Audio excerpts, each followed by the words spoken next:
మాట్లాడే ప్రయత్నం చేస్తూ ఉంటారు. ఆ భాష మాట్లాడినప్పుడు ఎస్ మీకు కావాల్సిన స్లాంగ్ మాట్లాడండి. బట్ సాధ్యమైనంత వరకు మన ఎదురుగుండా తెలుగోడు ఉన్నప్పుడు తెలుగులో మాట్లాడుకుందాం, వేరే భాషలో వద్దు. తెలుగు భాష ఔన్నత్యాన్ని మరి కడపకు మరి అప్పుడు అసిస్టెంట్ కలెక్టర్గా ఉన్న బ్రౌన్ ద్వారా మరి నిఘంటువు, తెలుగు భాష నిఘంటువు ఎన్నో గ్రంథాలని ఆయన పరిరక్షించాడు.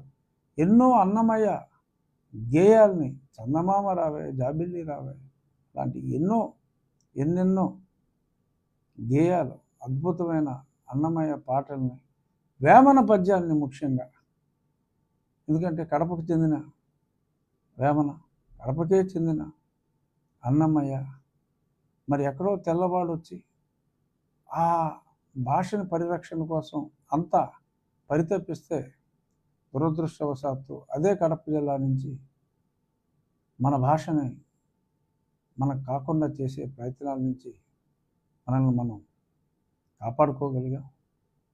ఏ ప్రభుత్వం అయినా మాతృభాషకి విలువ ఇవ్వాలి. మన భాషను మనం మర్చిపోవద్దు. మన భాష తప్పనిసరిగా నేర్చుకుందాం. తెలుగు భాష అన్ని ప్రభుత్వ శాఖల్లో తెలుగు భాష ఉండాలి. Medium of education is totally different. Science నువ్వు ఏ భాషలో చదువుకుంటావో వేరు. మన భాష క్షుణ్ణంగా రావాలి, రాయగలగాలి. చదవటం, రాయటం, మాట్లాడటం ఒకటే కాదు, చదవటం, రాయటం కంపల్సరీగా మన మాతృభాష ఉండాలి. గతంలో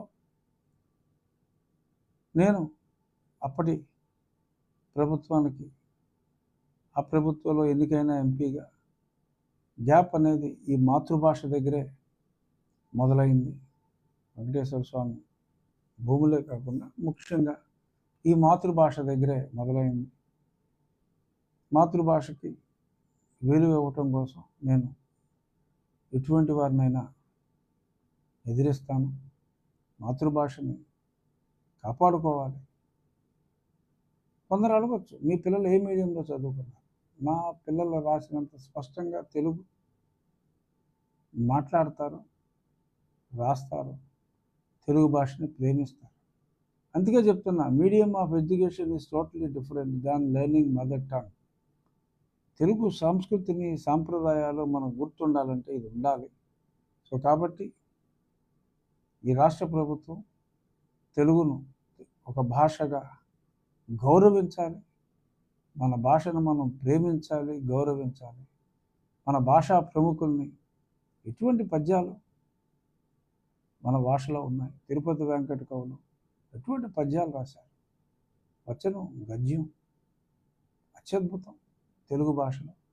సో మరొకసారి తెలుగు భాషా ప్రేమికులందరికీ ఈ సందర్భంగా నా హృదయపూర్వక అభినందనలు తెలియజేస్తూ, తెలుగు భాషని సుసంపన్నం చేయటానికి నడుం కట్టిన అలనాటి ఎన్టీఆర్ గారికి, ఈనాటి వెంకయ్యనాయుడు గారికి, ఇంకెందరో భాషా ప్రేమికులు అందరికీ, మన ఎన్వి రమణ గారు former justice, chief justice of India, వారు కూడా తెలుగు భాష గురించి ఎంతో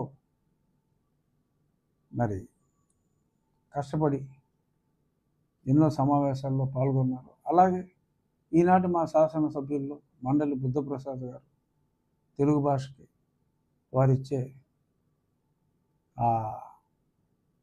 గౌరవం నిజంగా మరవలేనిది. అలాగే మరి నా అభ్యర్థన, ఎమ్మెల్యేలందరూ కూడా,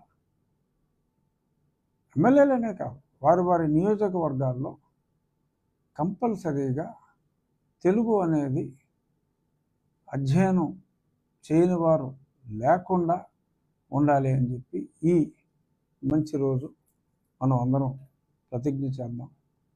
తెలుగు భాషను ప్రేమించే వాళ్ళనే మనం ప్రేమిద్దాం. పరాయి భాషని ద్వేషించమంటున్నా.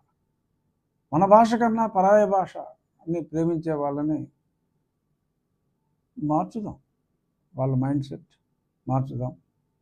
జై తెలుగు, జై తెలుగుదేశం. Thank you.